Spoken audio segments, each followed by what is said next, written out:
Terima kasih saudara, Anda masih bersama kami di Sapa Indonesia Pagi. Kali ini di segmen Kompas Bisnis masih bersama saya Putri Oktaviani. Tahun 2025 saudara, semua kendaraan motor di Indonesia wajib punya asuransi. Nah, program ini mencakup asuransi tanggung jawab hukum pihak ketiga atau third party liability. Niat baiknya program ini diharapkan bisa mengurangi beban keuangan yang harus ditanggung oleh pemilik kendaraan jika terjadi kecelakaan. Sebenarnya siapa yang punya ide wajib asuransi ini? Landasannya apa? Nah, kita ke data selanjutnya. Program asuransi wajib bagi kendaraan bermotor diamanatkan dalam Undang-Undang Nomor 4 Tahun 2023 tentang pengembangan dan penguatan sektor keuangan atau UU P2SK. Pada pasal 39A ayat 1 UU P2SK disebutkan program asuransi wajib mencakup asuransi tanggung jawab hukum pihak ketiga atau third party liability terkait kecelakaan lalu lintas, asuransi kebakaran, dan asuransi rumah tinggal terhadap risiko bencana. Perlindungan seperti apa yang diterima oleh pemilik polis atau pemilik asuransi? Nah, asuransi memberikan pertanggungan resiko atas tuntutan ganti rugi dari pihak ketiga. Jadi di sini saudara, asuransi menjamin siapapun yang ada di dalam kendaraan yang terlibat dalam kecelakaan dengan kendaraan kita, contohnya misalnya mobil kita terlibat kecelakaan dengan mobil lain yang berpenumpang misalnya 3 orang dan ketiganya ini mengalami luka, maka biaya pengobatan atas ketiganya ini akan ditanggung oleh perusahaan asuransi.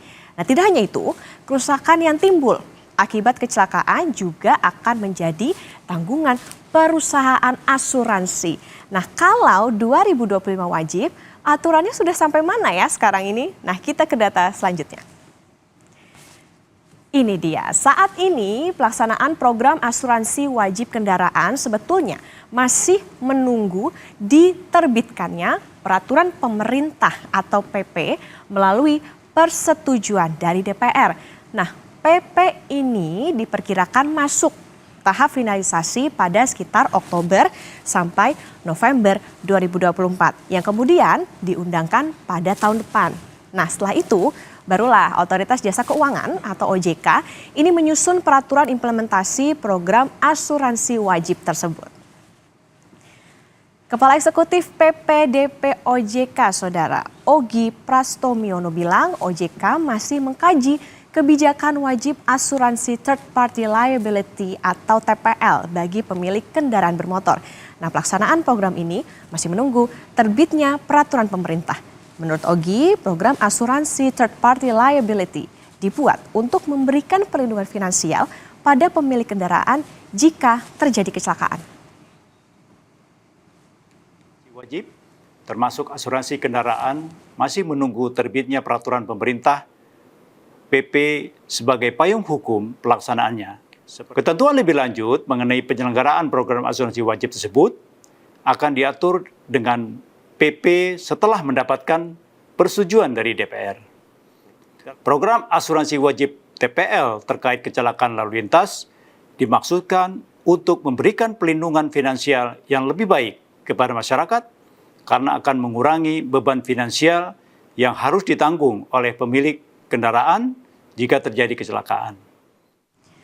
Pengurus Harian Yayasan Lembaga Konsumen Indonesia atau YLKI Agus Suyatno menyatakan jika harus diterapkan, asuransi bagi kendaraan bermotor bisa diberlakukan secara opsional alias tidak wajib bagi semua pemilik kendaraan atau hanya diterapkan pada pemilik kendaraan mewah. Agus bilang pemerintah juga harus menjelaskan kebermanfaatan asuransi kendaraan bermotor karena minimnya literasi masyarakat mengenai asuransi. Ketika asuransi ini menjadi opsional, ya artinya menjadi pilihan apakah akan mengambil atau tidak.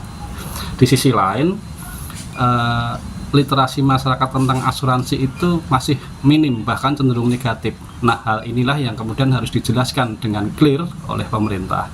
Ada opsi yang harusnya dilakukan, yaitu secara segmented.